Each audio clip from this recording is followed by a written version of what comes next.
Hi and welcome to the Climate Action Support Pathways video number 4, the police interview. At some point you're likely to be brought out of your cell for an interview. Now this doesn't always happen. Sometimes an officer will explain why, but other times you might well have been told regularly that you'll be released once you've been interviewed, only to be released without one. However, here we'll assume you are being interviewed. Firstly, you should have been offered or handed a copy of the PACE Codes leaflet. This tells you your rights. Ask for it if something feels off. Also, if spoken English is not your first language, then you have the right to the services of a translator. You have the right to free legal advice and to be accompanied at interview by a solicitor of your choice or a duty solicitor. Having a solicitor whilst you're at the police station is free and does not cost you anything.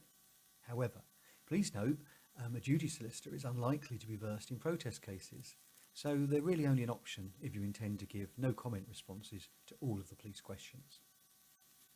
You also have the right to have an appropriate adult if you are, or appear to be, under 18 or have learning difficulties or mental health issues, even when undiagnosed.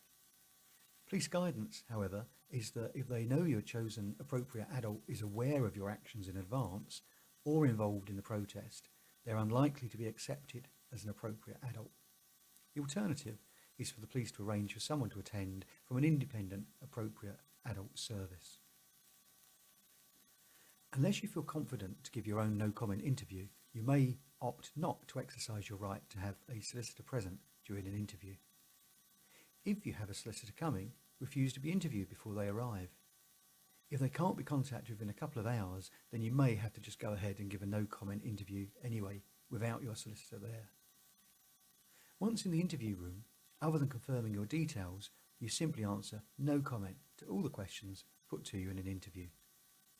As a minor or someone who the police deem to be a vulnerable adult, you also have the right to have your appropriate adult present during the interview.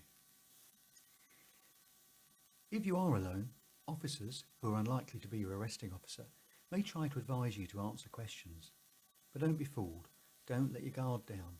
They do this for a living and know all the tricks in the book to guilt trip you to speak. So stay strong throughout and stick to your no comment responses. That is, of course, unless you have a planned statement that you wish to make. If following your interview, or at any stage during the arrest process, you're offered a caution, the default response is to refuse to take it. Do not accept it, as it's an admission of guilt and counts as a conviction on a criminal record. Ignore any recommendation to accept a caution from a duty solicitor. However, by all means discuss it as an option if you are using the services of a specialist protest lawyer, if you so wish. If you weren't interviewed whilst in custody, the police may write to you at a later date, giving you the option to contact them to arrange a date and time to be interviewed. But it's up to you if you want to do that or not. Thank you very much. Next video is video 5, the release.